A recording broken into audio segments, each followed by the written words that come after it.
భారీ నీటిపారుదల శాఖ మంత్రి పర్యటన ఉంది. ఉదయం 11:40 బేగంపేట విమానాశ్రయం నుండి బయలుదేరి హెలికాప్టర్లో 12:30 పెద్దపల్లి జిల్లాలోని సుందిళ్ల బ్యారేజ్కు చేరుకుని సుందిళ్ల బ్యారేజ్ను పరిశీలిస్తారు.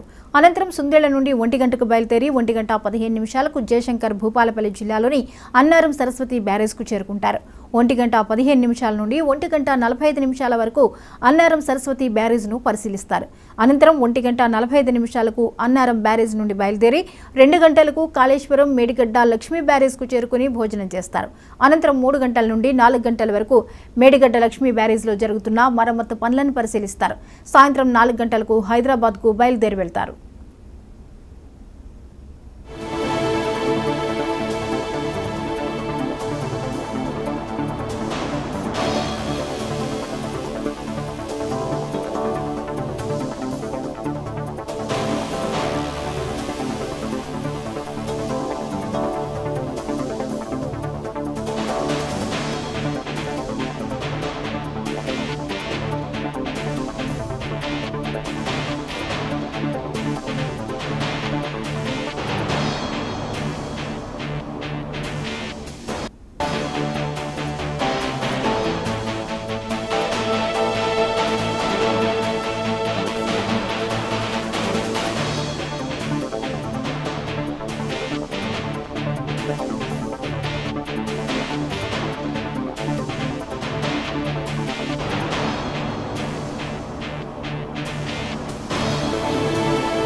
రైట్కి ఈరోజు జయశంకర్ భూపాలపల్లి జిల్లాలో భారీ నీటిపారుదల శాఖ మంత్రి ఉత్తమ్ కుమార్ రెడ్డి పర్యటిస్తారు. జయశంకర్ భూపాలపల్లి జిల్లాలో రాష్ట్ర భారీ నీటిపారుదల శాఖ మంత్రి పర్యటన ఉన్న నేపథ్యంలో ఈరోజు ఉదయం 11:40 బేగంపేట విమానాశ్రయం నుండి బయలుదేరి హెలికాప్టర్లో 12:30 పెద్దపల్లి జిల్లాలోని సుందిళ్ల బ్యారేజ్కు చేరుకుంటారు.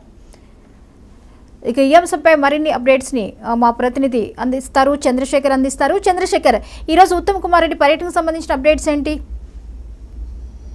జ్యోతి, ఈ రోజు కాళేశ్వరం ప్రాజెక్ట్ ని ఉత్తమ్ కుమార్ రెడ్డి సందర్శించనున్నారు. కాళేశ్వరం ప్రాజెక్ట్ లోని భాగంగా సుందిళ్ల, అన్నారం, మేడిగడ్డ 3 బ్యారేజ్లను సందర్శించనున్నారు ముఖ్యమంత్రి మంత్రి ఉత్తమ్ కుమార్ రెడ్డి.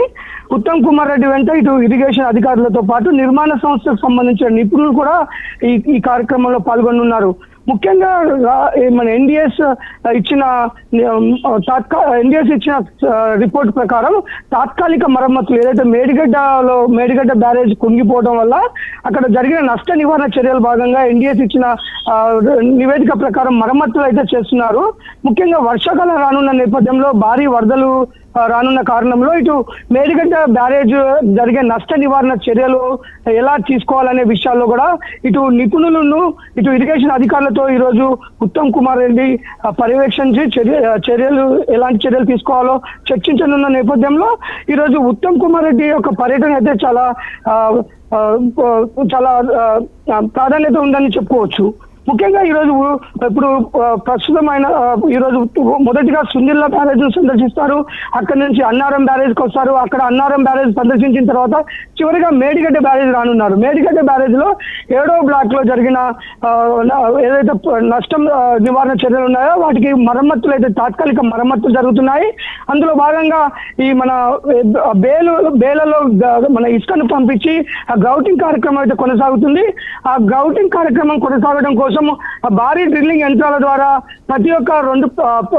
ప్రతి పిల్లర్ మధ్యలో 2 భారీ రంధ్రాలను అయితే ఏర్పాటు చేసి దానిలోంచి ఇసుకను పంపించాలని అయితే అధికారులు నిర్ణయించారు.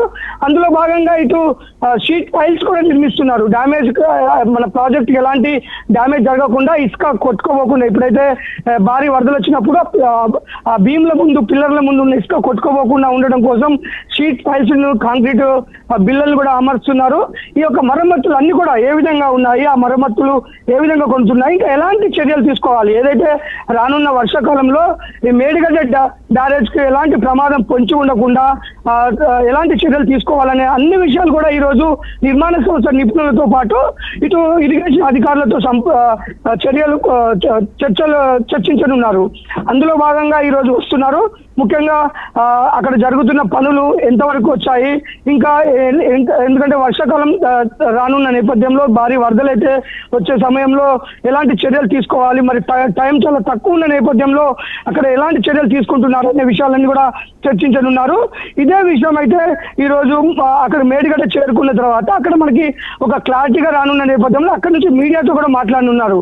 ఇక్కడ జరుగుతున్న ఎలాంటి పనులు జరుగుతున్నాయి, ఇంకా ఎలాంటి చర్యలు చేయాలి అనే అన్ని అంశాలపైన ఈరోజు ఉత్తమ్ కుమార్ రెడ్డి పర్యటనలో అయితే మేడిగడ్డ బ్యారేజ్ విషయంలో ఎలాంటి చర్యలు తీసుకోవాలనే విషయంలో అయితే ఈరోజు పర్యటన నేపథ్యంలో అయితే ఇది చాలా ప్రాధాన్యత సంతరించుకుంది.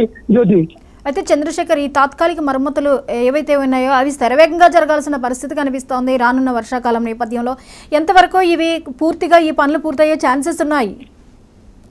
అయితే ఇది తాత్కాలిక మరమ్మతులు శరవేగంగా జరగాల్సి ఉన్నప్పటికీ ఈ మన ఎన్డీఎస్ ఇచ్చిన రిపోర్ట్ ప్రకారం అయితే నేషనల్ డ్యామ్ సేఫ్టీ అథారిటీ వాళ్ళు ఇచ్చిన రిపోర్ట్ ప్రకారము ఎలాంటి చర్యలు తీసుకోవాలనే విషయంలో అయితే అధికారులు ఒక నిర్ణయానికి వచ్చారు. కానీ అక్కడ జరుగుతున్న పనుల వల్ల కొన్ని అక్కడ బ్యారేజ్ దగ్గర కొన్ని ఇబ్బందులు జరిగాయి. మనం చూసుకోవచ్చు, 7వ బ్లాక్ లో 16వ గేట్ లిఫ్ట్ చేస్తున్నప్పుడు భారీ శబ్దాలు వచ్చి అక్కడ భారీ గుంతలుగా ఏర్పడ్డాయి. ఒక్కసారిగా భారీ గుంతలు ఏర్పడటంతో అధికారులకి ఎలాంటి చర్యలు తీసుకోవాలనే విషయంలో కొంచెము జాప్యం ఏర్పడింది. ఆ భారీ గుంతలలో తర్వాత అనేక నిపుణులు సందర్శించి దాని గౌటింగ్ ద్వారా ఇసుకని భారీ గుంతల్లోకి పంపించాలని చెప్పేసి ఒక నిర్ణయానికి రావాల్సి వచ్చింది.